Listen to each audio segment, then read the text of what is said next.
What's going on, people? We are Tottenham TV, back here for another Tottenham update. Just a couple of bits and pieces to get into today. And the first one we're going to talk about is Jermain Defoe, as Tottenham have announced that Defoe has returned to the club as a member of our academy coaching staff and as club ambassador alongside Ledley King and Michael Dawson. So it's nice to have all these players coming through the doors again. And I'm sure Defoe has a lot to teach the kids coming through the academy. Yeah, getting the band back together. Lovely stuff. No, but look, Defoe clearly has a strong affiliation with Tottenham. And he said in an interview just after announcing that he's returning as a coach that even before he retired, Tottenham were in contact with him to say that once you retire, you need to come back to Tottenham and do your coaching badges and we'll do it all for you. So he said he's always felt a strong connection to Tottenham. It was nice to get that call and to get that connection back. And he says he feels like he's back at home. So really nice for Jermain. And I'm sure he's got a lot to teach the young strikers and players as well. And he says he has ambitions to be a future manager as well. Wow. And he says he looks at Lampard and Gerrard at the moment. He says, you know, he played at the same level and he was on the same journey as them. So why can't he be a manager in the future? So it'll be interesting to see his career moving forward. Can you imagine Defoe being a manager? I don't know. I mean, I don't see him as the kind of character who would be, but then again, maybe he can surprise us all. So, I mean, I would be surprised, but maybe he's got something up his sleeve. Yeah, I mean, when you're looking at Defoe and Keane seems like he could be a manager, right? Yeah, he's assistant at the moment, isn't he? I mean, I don't know. I mean, I don't see any more from Keane than Defoe, to be honest. I just Keane's already a coach, so that's why you can see it maybe more.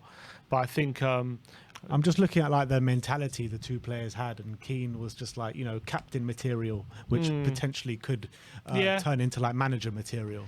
I guess, yeah, he was our captain. He was our vice captain, wasn't he, Robbie Keane, or our captain for a bit. He captained a lot of games because King was out injured, so he definitely captained a lot of games. Yeah, I see what you mean, but I think Defoe, maybe he said he wants to learn as much as he can off Antonio Conte, and maybe in the future try to emulate him. So we'll see how it works out. But I'm happy he's back at Spurs, and I'm proud that he's going to be a coach again, or he's going to be a coach now, and we'll see how it goes. All right, big up and welcome back to the club to Jermain Defoe. Now let's talk about transfers.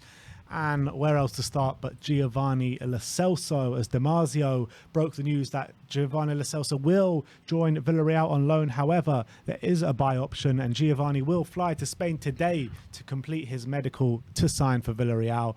And that has been confirmed by Ali Gold as well, as he says, as per Damasio, Gio is off to Spain and on his way to Villarreal on loan. And he also understands there will be an option to buy included for him.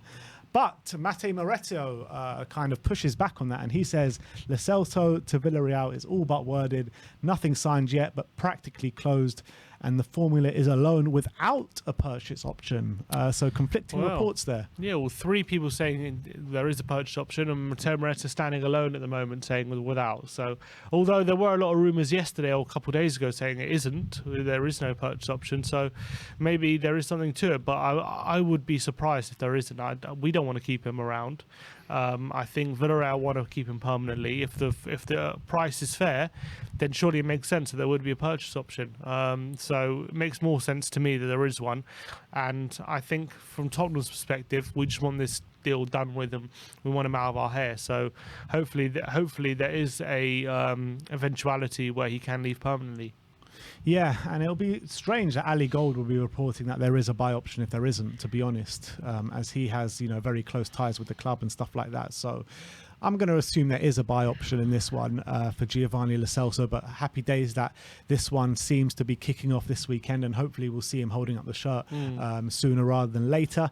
Next up, we're going to talk about Tanguy Ndombele now, as Darmstadt from Sky Sports says that Napoli in talks with Tottenham over the signing of midfielder Tanguy Ndombele. Deal progressing, but still work to do. The club record signing, Ndombele spent the second half of the season on loan at Lyon last year, and it looks like he'll be spending this year to Napoli. It doesn't say on loan or signing, but I imagine it will be a loan move. Yeah, I can't see them going permanently on for Ndombele with all the financial problems surrounding that deal. I mean, again, I wouldn't be surprised if it's a deal that they're exploring, but then it breaks down later down the line. So I wouldn't get too comfy with the idea of him going to Napoli. But hopefully this is one finally that could finally go over the line, because he seems very, very difficult to shift right now. And I think Napoli could suit him quite well. And I think once we get these two players out, and also Regular and Winks, if we can get them out, then I do think there's potential for more to come in. I just think we're dealing with the outgoings first. Yeah, I completely agree with that. And when you're looking at Ndombele and Lo Celso, who for you has been the bigger flop? Yeah, you have to say Lo Celso's been the bigger flop. I think Ndombele at least had a really good period under Jose where he was consistently playing pretty well.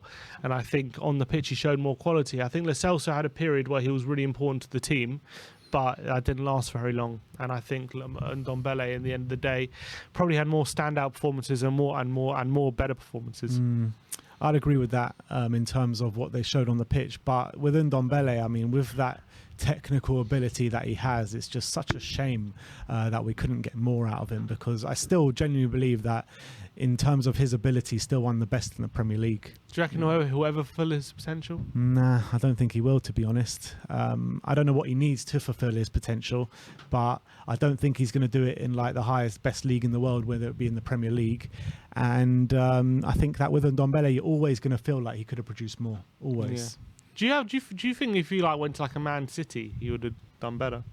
Potentially, but I mean, I don't see how Pep Guardiola would have accepted, the madness that he produces. Some games doesn't run, some games he just doesn't look like he's bothered, to be honest. I mean, but when Jose Mourinho had him believing in the project, he was unbelievable. I just don't know. I just don't know what the issues are with Ndombele. It's just such a weird one, because he's so good, but just so bad all at the same time. Yeah, it's frustrating when you see him, because when you see him on the pitch, so I remember week after week, there were some weeks we were like this guy is unlike different gravy. You see him do things with the football that nobody else can do, and you're thinking what a talent this guy is. No one could get near him. Some of the skills he did, you're like, how did he do that? How did he get past those three players when he had no space? And he just does. But unfortunately, there are other sides to him which, I mean, aren't publicly clear, but clearly every manager has always had reservations about him, and he always leaves people wanting more. So in terms of effort and application off the ball and stuff like that, so he's always going to be an enigma, unfortunately, until we see him flourishing in another club. Yeah, absolutely. And last but not least, Cuti Romero, as Mike McGrath says that Tottenham will continue their summer spend by triggering an option on the Cuti Romero deal. So it looks as though that will be made permanent this summer. And I mean, I was never in doubt this was going to happen, to be honest, but I thought we'd bring you the news as and when it happened.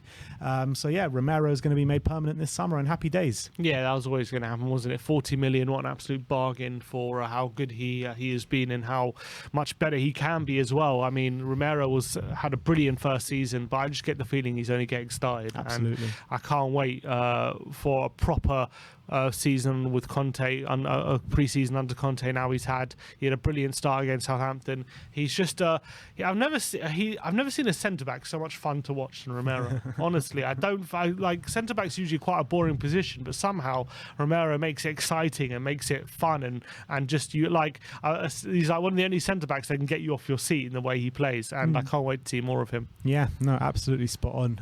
Not much more to add on that one, but happy days that he will be staying for the foreseeable future. So that is your Tottenham update for today. We'll bring you more updates as and when it does drop on Lo Celso and Ndombele. Thank you everyone for joining today. Like, subscribe and comment, and as always, come on you Spurs.